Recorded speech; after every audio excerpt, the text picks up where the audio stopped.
Hello, all of you risk takers and truth seekers to Podcast Live the Battlefield. Today, we're going to talk about information. And information is the most valuable commodity in life and business. Me, as an ex-counterintelligence officer, I will share today with you more about information. Information is the most valuable commodity in life and business. But how do we gather information? How do you assess the information source and information reliability? How do we conduct our own research and production? Now, may I ask you something? Do you go to Google first, or do you believe what other people tell you? Imagine getting all of your information from a single source. Web platforms, internet, and the social media platforms. It's scary. Why? Because it can be manipulated. Now, doesn't it sound enticing and convenient? You just punch something on your screen and it comes out. It doesn't work that way. Working with the people is an important element of what I do. And information and knowledge are the lifeblood of everything, especially when it comes to corporate decisions, takeovers, strategic and tactical operations on the ground, and so on. That is my life. Information. Now, if you have the appropriate information at the right time from the right source, you will have advantage. I guarantee you. But if you don't, you will fail. That's a normal cycle of life. When information is received in a certain context, it's a set of the data with defined meaning and a core communication element that broadens the recipient's knowledge. Knowledge can be gained by experience, by education, or information. That's how you can gain the knowledge. Information, one of the essential principles and the foundation of all growth, has evolved during the last 50 years as a critical tool for the advancement of civilization as a whole. People make decisions, direct their actions, carry out everyday responsibilities, plan for the future, develop mutual relationships, achieve agreements, and problem solving using information as an aid. Number one aid. It's information, and don't make a mistake. Now, let's go move to the quality analysis of information. You need to analyze information, and information has a quality. The process of analyzing data and contextualizing its results in the development of information. Quality information has characteristics such as correctness, completeness, relevance, and timelines. That is in essence. Instead of going to depth, how the intelligence agencies classify information even further. Now, if information accurately portrays the current situation, it's accurate. When accessing a new information source, we should be skeptical until we confirm the offered information and ensure that it is true.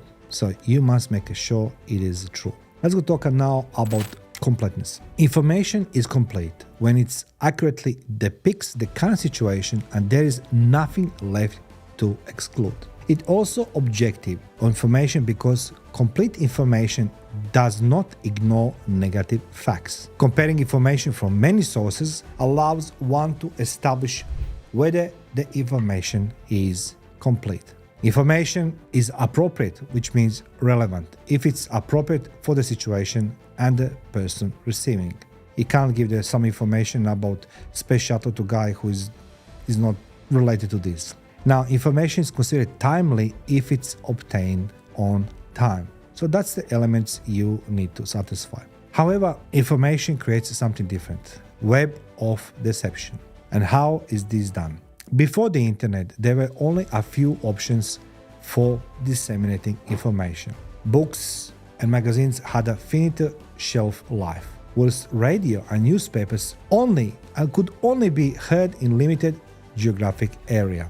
Now, let me share something very important with you. What's happened to my father when he was listening radio and information, why this is just in the nick of the time. During 70s, my father will wake up at 4 a.m. in the morning, not because he was chasing his dreams, but because it's 4:30 in the morning will be the news called the Voice of America.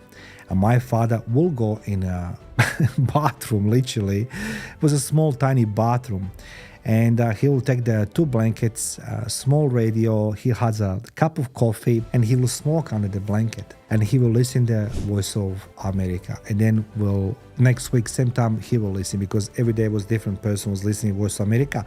And then they will do this exchange of information. It was limited, and that couldn't be so much trusted, because they will do the Chinese whisper, they exaggerated this news. But interesting enough, my father will do this 4:30 in the morning.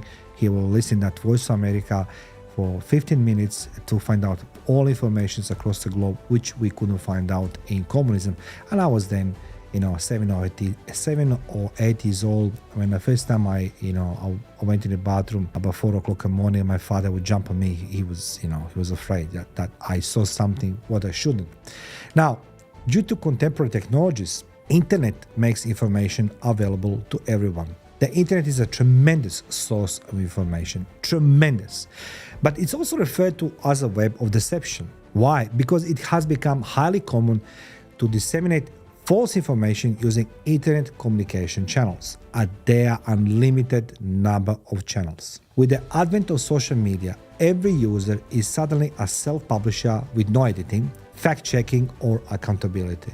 And for millions of people, seeing the facts on their computer screens proves that information is correct, even if it's presented without authority. Now, let me share another story with you. When I was working in military, when I was working in particular service, we had a journalist then coming who will do promotion of the new rifle. It was a 20mm sniper. It was a beautiful piece of weaponry. It's called a hand cannon. It was just beautiful piece of machinery, right?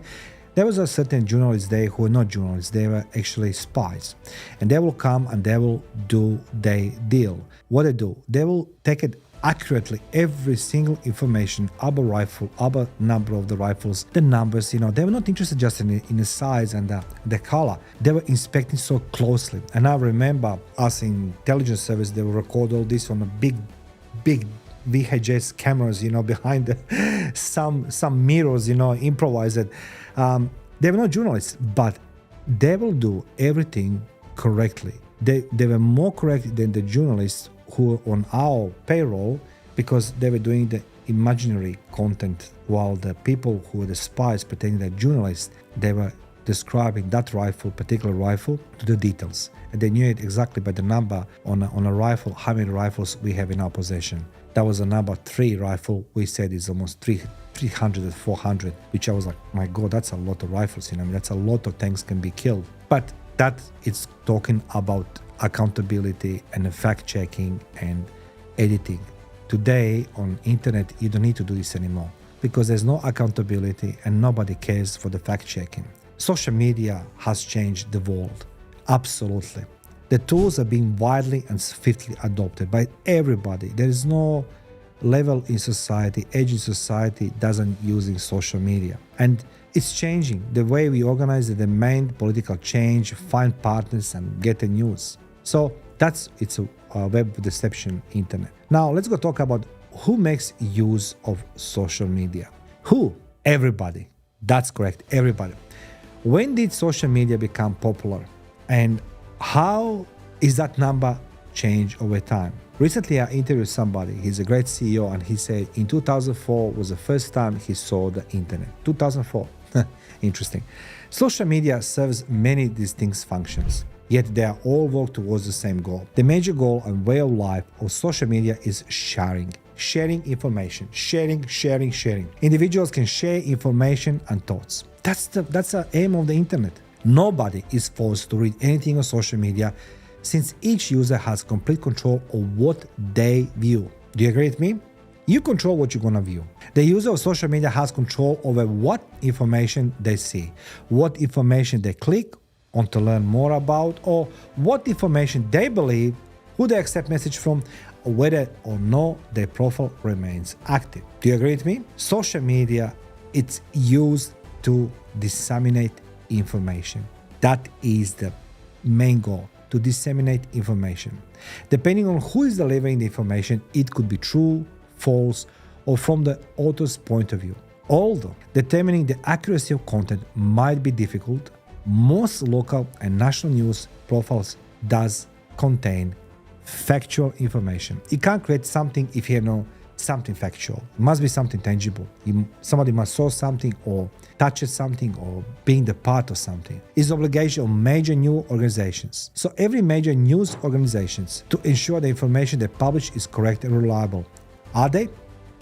False information can spread accidentally or on a purpose. Thousands of social media users accidentally publish erroneous information as well. Users of social media can disseminate information or share news that appear in their news feeds without checking its authenticity and veracity. And it's happened. I shared sometimes information which is not truthful. I look stupid? Yes, I did. According to recent research, 59% of social media users shares articles simply based on the title of the piece rather than reading the content. 59%. Social media has the potential to positively impact society. However, millions of people now have voice and the capacity to share information they believe it's essential and relevant thanks to social media. Giving so many individuals a voice has had the unintended consequences of spreading incorrect information while appearing to be accurate. Now, that being said, social media information has the capacity to change someone's or a group's